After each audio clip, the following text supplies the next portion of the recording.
NGO registration कराने के बाद 3 मैंडेटरी लाइसेंस होते हैं या फिर रजिस्ट्रेशन होते हैं जो कि लेने ज़रूरी हैं अगर आप अपनी एनजीओ के लिए फंडिंग या डोनेशंस सर्च कर रहे हैं। देखिए, इंडिया में 3 टाइप की एनजीओज होती है। एक होती है सेक्शन 8 कंपनी, एक होता है ट्रस्ट और तीसरी होती है सोसाइटी। इस पे मैंने एक सेपरेट वीडियो बना रखी है, उसका लिंक मैं नीचे डिस्क्रिप्शन में शेयर कर दूंगा, अगर आप देखना चाहें तो देख सकते हैं। तो देखिए, किसी भी टाइप की एनजीओ हो या फिर वो ट्रस्ट हो या फिर वो सेक्शन 8 कंपनी हो या फिर वो सोसाइटी हो, अगर तीनों की तीनों एनजीओज में फंडिंग लेनी है, डोनेशंस लेनी है, सीएसआर का पैसा लेना है कॉर्पोरेट से, तो 3 मैंडेटरी लाइसेंस रजिस्ट्रेशन होते हैं। एक होता है सेक्शन 12A का, दूसरा होता है सेक्शन 80G का और तीसरा होता है CSR 1। तो आज की इस वीडियो में मैं इन 3 मैंडेटरी रजिस्ट्रेशंस के बारे में बात करूंगा जो कि अगर आप अपनी एनजीओ में फंडिंग लेना चाहते हैं, डोनेशंस लेना चाहते हैं, तो वो आपके ऊपर मैंडेटरी हैं। उसको लिए बिना आपको फंडिंग या फिर डोनेशंस नहीं मिलेगी। तो बहुत ही इंपॉर्टेंट वीडियो रहने वाली है, बहुत ही इंपॉर्टेंट इन्फॉर्मेशन शेयर करने वाला हूँ। तो मेक श्योर करिएगा कि आप ये वीडियो लास्ट तक देखें सो दैट आपको जो भी मैं इंपॉर्टेंट इन्फॉर्मेशन शेयर करने वाला हूँ वो सब आपको मिल सके। तो चलिए शुरू करते हैं। देखिए, जो सबसे पहला मैंडेटरी रजिस्ट्रेशन है उसे बोलते हैं 12A रजिस्ट्रेशन। देखिए, ये जो 12A का रजिस्ट्रेशन है ये है इनकम टैक्स एक्ट में सेक्शन 12A। देखिए, सेक्शन 12A में ये लिखा हुआ है कि आपको क्या करना पड़ेगा या फिर आपको जो रजिस्ट्रेशन लेना पड़ेगा अगर आप अपनी ऑर्गेनाइजेशन की इनकम को टैक्स एग्जेम्प्ट करना चाहते हैं। देखिए, मैं आपको ये बात एक एग्जांपल के थ्रू समझाता हूँ, आपको थोड़ी जल्दी समझ आएगी। सपोज कीजिए आपने एक एनजीओ रजिस्टर करा रखी है और उसमें आप एक अनाथ आश्रम चलाते हैं, ऑर्फनेज चलाते हैं, और मानिए कि इस साल आपके पास टोटल मिला के उस ऑर्फनेज को चलाने के लिए जो डोनेशंस हैं या फंडिंग है वो 10 लाख रुपए की आई, और आपका जो खर्चा हुआ उस ऑर्फनेज को चलाने के लिए वो सिर्फ 9 लाख रुपए का हुआ। यानी कि 10 - 9 आपके पास 1 लाख रुपए का सरप्लस बच गया, 1 लाख रुपए का प्रॉफिट हो गया।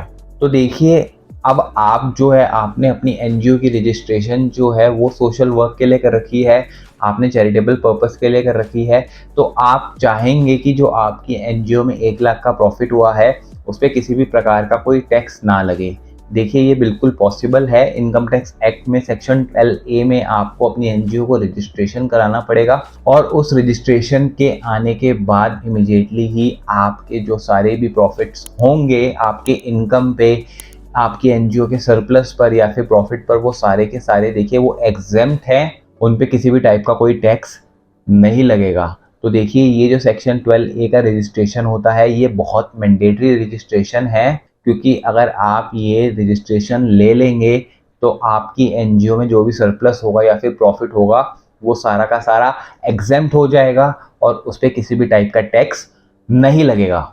देखिए, जो दूसरा मैंडेटरी रजिस्ट्रेशन है वो है सेक्शन 80G का। 80G के रजिस्ट्रेशन में देखिए क्या बोला हुआ है कि 80G देखिए एक टाइप का जो है एक डिडक्शन मिलती है। ये भी मैं आपको एक एग्जांपल के थ्रू समझाता हूँ। सपोज कीजिए मैं एक डोनर हूँ और आपकी एक एनजीओ है और मैंने आपकी एनजीओ में 1000 रुपये की डोनेशन दी। तो देखिए, अगर आपके पास 80G में रजिस्ट्रेशन होगा, ये भी इनकम टैक्स एक्ट का एक सेक्शन है 80G, अगर आपके पास आपकी एनजीओ के पास अगर 80G में रजिस्ट्रेशन होगा तो फिर आपकी एनजीओ में जो मैंने 1000 रुपये की डोनेशन दी, यानी कि मैं डोनर हूँ, मैंने आपकी ऑर्गेनाइजेशन में आपकी एनजीओ में 1000 रुपये की डोनेशन दी, उस पर मैं 50% की टैक्स एग्जेम्पशन ले सकता हूँ, टैक्स डिडक्शन ले सकता हूँ अपनी आईटीआर में, जो कि मैं at the year and file करूँगा। देखिए, ये सेक्शन 80G की जो रजिस्ट्रेशन है जो कि डोनर्स को प्रोवाइड करती है 50% टैक्स एग्जेम्पशन से, टैक्स डिडक्शन से at the time of filing ITR, ये बहुत ही इंपॉर्टेंट रजिस्ट्रेशन है। क्योंकि देखिए, अगर आपको अपनी एनजीओ में फंडिंग के लिए हाई नेटवर्दी इंडिविजुअल्स को अट्रैक्ट करना है या नॉर्मल इंडिविजुअल डोनर से भी आपको फंडिंग लेनी है, तो ये रजिस्ट्रेशन बहुत इंपॉर्टेंट रोल प्ले करेगा। और आपकी एनजीओ के पास अगर 80G में रजिस्ट्रेशन होगा तो वो बहुत ही ल्यूक्रेटिव बन जाएगी डोनेशंस के लिए और आपको ईजिली डोनेशंस मिल पाएगी। जो तीसरा रजिस्ट्रेशन है वो है CSR1।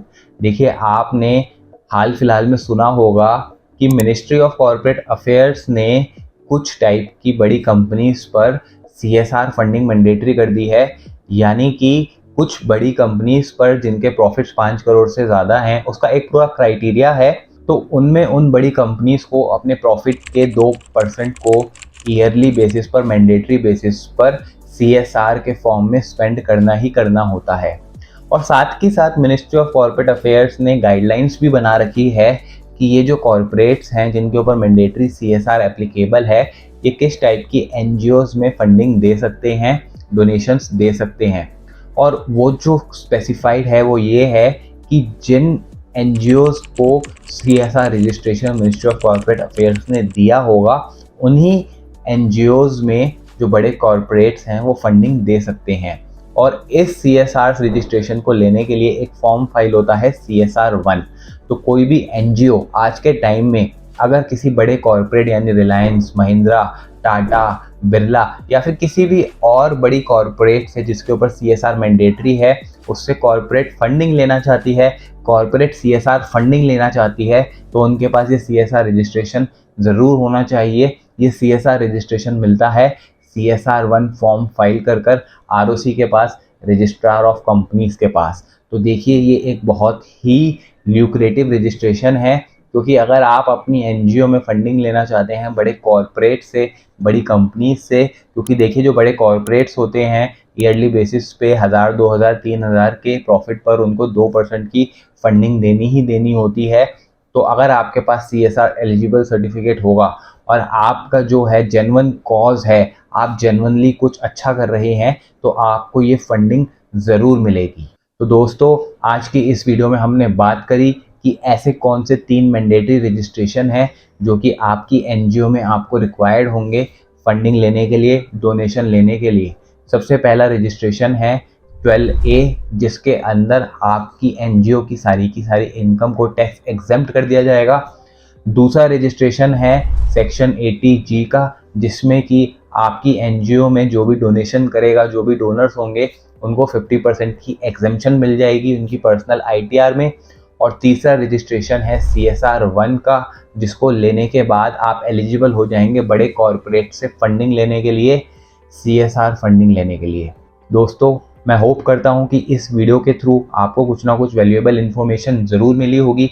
देखिए, अगर आपके मन में अभी भी कोई कन्फ्यूज़न है या डाउट है, या फिर आप अपनी NGO के लिए, जो कि एक सेक्शन 8 कंपनी है, ट्रस्ट है, सोसाइटी है, कोई रिलीजियस इंस्टीट्यूशन है, एट्सेट्रा, और उनके लिए आप ये रजिस्ट्रेशंस लेना चाहते हैं, तो आप नीचे दिए गए लिंक पर क्लिक कर हमारे डेडिकेटेड बिजनेस कंसल्टेंट से कनेक्ट हो सकते हैं। अगर आपको ये वीडियो अच्छी लगी तो वीडियो को लाइक और चैनल को सब्सक्राइब करना मत भूलिएगा। नेक्स्ट वीडियो तक के लिए bye bye and take care.